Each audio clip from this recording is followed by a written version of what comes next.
I need to introduce you to something that I have made up. Maybe we need to rebrand this, but as of right now, I call it winshare. So your winshare, kind of like WAR in baseball or your player efficiency rating in NBA, Yep. it's your contribution. And so what I've done for each individual position is I've outlined every single sort of responsibility of the position.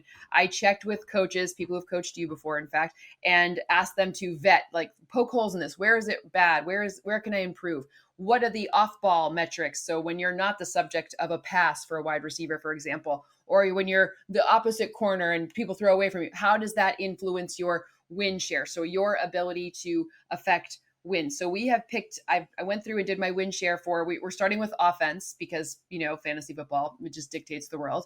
And so we did, we broke it down to quarterback, running back, wide receiver, tight end, and we kind of did the offensive line. So we're going to start by me telling you what my win share says for the first 5 games of the season. And Logan, you are going to tell me your I share and what you think of my win share. How does that sound? All right, let me just clarify for the simpler football fan here. So this is the players you identified at these positions through the first 5 weeks that had the most impact on winning or playing their position the best Mm-hmm. out of everybody else in the league, Mm-hmm. correct? Yep. All right, I'm excited Tops to of the hear league. it. You ready? So thank you for All right, let's go. simplifying that. I always appreciate it. And I just want to make sure I would tell my formula here because I want to be, I don't like when people just like throw out random, like, this is my grade or whatever it is. And you don't say how you did it. So I have actual coaches look at my grades and tell me where I'm bad and can get better. So that's my procedure. That's what I do. That's the protocol I follow. So let's start with the most valuable position in football, quarterback, of course. And through 5 games, my number one win share ranked quarterback, in part because his defense is not so great, is Dak Prescott. So Dak Prescott ranks number 1 in the league. He's done it without CD Lamb for much of this season so far. We weren't sure how the O line was necessarily going to. Zach Martin, friend of the pod, co-host, someone that comes on, recurring guest of the pod, without him there retiring, how it was going to all work out. But Dak has done nothing but not throw any turnover worthy plays. He's done the deep ball. He's made sure it happens in all levels of the field. So Dak is number 1. Is there anyone, and I'll tell you the rest of the 5 in a minute, but do you agree with the Dak Prescott vibes there? I will say that Dak Prescott is playing phenomenal, MVP level, definitely one of the top quarterback in the league. Don't really always agree with all the flack he's got in the past because playing against him, he is their system. He's been their system for a long time. Even with a good running game, Dak has been the face of the Dallas Cowboys and has been a really good quarterback for a long time. And obviously being in Dallas, he gets a lot of flack. So I like Dak Prescott up there, but I think there's another quarterback who should be number 1. Hey guys, we need your help. We've noticed not all of you are subscribed to our YouTube channel, so subscribe today. Subscribe, hit that button. Here are my top 5, just so you know. Number 2 is Okay. Josh Allen. Number 3 is Patrick Mahomes. Number 4 is Baker Mayfield. And number 5 Yep. is Matthew Stafford. That's the top 5 by win share through 5 games. I like that 5. I think that's the right 5. I would have a different order, and it's at number 1. It has to, and probably will be for some time going forward, Josh Allen.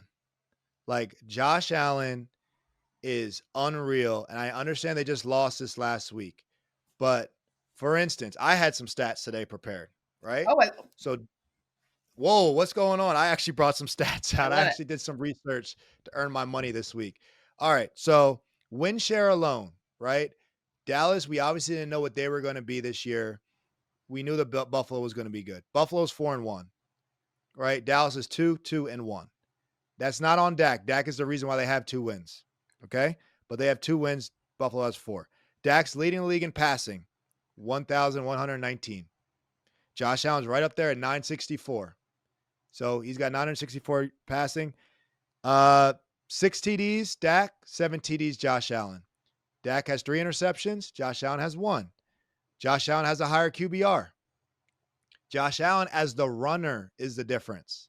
He runs for first downs. He runs for touchdowns. He runs in critical situations. Dak obviously has to pass it. Josh Allen has 150 some rush yards, 3 TDs. to Dak's 22 rushing yards. So I understand that CeeDee Lamb has been hurt and Dak has still been playing really well, and that Dallas' defense has not always helped Dak. I get that, but what's the Buffalo Bills receiving core? He's done it without true number ones now last year with the MVP year. So I would still take George Pickens over Keon Coleman. And I know Khalil Shakir is a really good receiver, but when Dak does get CD and George Pickens back and Ferguson, that is a good complementary lineup, almost probably better than what Buffalo's dealing with Josh Allen. So in my opinion, Josh Allen is the system. He is the face. He is the MVP, and he's still playing like this. And obviously they're a point or a field goal away from being undefeated. I still think this league runs through Josh Allen. I still think he's the better quarterback, not only statistically and all that stuff, but affecting wins as well. Josh Allen's the guy. It's the clear number one. So for me, the marginal difference between why, like the slight, like why Josh Allen comes in just a titch below Dak is because Josh Allen's dealing with a better offensive line overall. If you look at left to right, that is a much better O-line that is tailored to his needs. Deion Dawkins, Spencer Brown on the left and the right, that is better than, and Osiris Torrance, like their whole O-line is a little bit better, which to me in life, it's about this juggling act. It's not like we're saying Josh Allen's bad or not in the top 5. It's 1 and 1A really. And Dak just has had to do it under slightly worse circumstances than Josh Allen to date. So that's the marginal difference just for the math. I will say too, it's the chicken and the egg with quarterback play and offensive line play, because every year that Brady played quarterback, his offensive line was also rated really high. Mm-hmm. And every year that Peyton Manning played quarterback, his offensive line was rated really high. Why? Because they get the ball out very quickly. They know the defense. So Brady's left tackles, right tackles go all pro all the time. They go to different teams. They don't play the same level of all pro.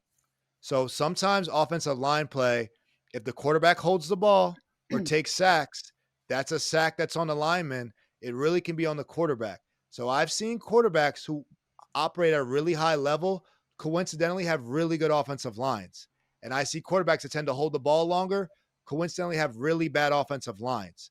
So I think it's a little closer than you think about quarterback play and how quick they release the ball versus how good the line's playing as well. I'm with you on all of that. For me, part of it is about finding the right fit of those are the 5 O linemen that work best with Josh Allen's skills, and Josh Allen works best with what they plan for him, meaning sometimes they line up really wide. We've seen them sometimes they compress, but they can figure out like basically what I'm saying is that everything is working really well for the Bills given that they have this well-oiled machine. They have the same 5 starters. They have the same guys who are really just doing the same things for a long time. That continuity, that time on task, that is very helpful for anyone, let alone for Josh Allen, who is the reigning MVP and for good reason. So again, we're pretty much saying the same thing. So we're there, and throw Baker in that conversation too. Yeah, Baker's number 3 to me. I know he's 4 on your list. He's number 3 to me. Baker has done nothing but game-winning drive after game-winning drive. Again, team is 4-1. You talking about win shares? I don't know how many games the Bucs win without Baker Mayfield this year. They could be 1-4, right? So to me, Baker's in that conversation of making things happen when it's got to happen, playing really well. He's had Mike Evans hurt. He's had no Chris Godwin. And they're winning a lot of games too. And Tristan Wirfs was hurt as well. And Baker's still 4-1 with the Bucs. So those are the top 3 for me. I think the order is what the order is, but all those guys have been phenomenal. Yeah. So I like that we're like roughly the same. Like I'm okay with a little bit of difference, but as long as we're, is anyone missing from that? Like I would imagine Eagles fans probably are going to be, Eagles fans are always mad because unless you put Jalen Hurts as the MVP every single year, Eagles fans are mad. To me, he's not in it. He's in the top 10, but he is not there in large part because there's some weird data on the Eagles in general. We'll get into this later, but where some of their winning sort of despite some negative numbers. So Jalen Hurts isn't not necessarily not the reason, but he's not necessarily the reason either. In the beginning of the season, he was starting off strong with those rushing yards and the ability to kind of get them out of dodge. But it's just interesting. He's 1, 2, 3. He's 7th. So, I mean, not that far off. No, I think this is who's statistically played the best the first 5 weeks of the year and Jalen Hurts, I think, will say that he has not. I mean, there's been obviously some concern over the Eagles offense week in and week out. They still find ways to win. But for a quarterback who's going above and beyond to like have a hot start to start the year, I mean, shoot, Bo Nix came back and did well against the Eagles. Daniel Jones has been on fire this year, and to start this year, and the Colts have had a really good season so far. And that's going to be because of another guy we have on the list coming up. But I think, I don't think anyone should get offended if Jalen Hurts or Patrick Mahomes or Lamar Jackson aren't in the top 5 right now. We're not saying it's the top 5 quarterbacks in the league. We're just talking about the guys that have came out to start the year that are playing, in my opinion, at the highest level to help their team win games the most. So the teams have to have good win records, in my opinion, as well for win shares. They have to win more games.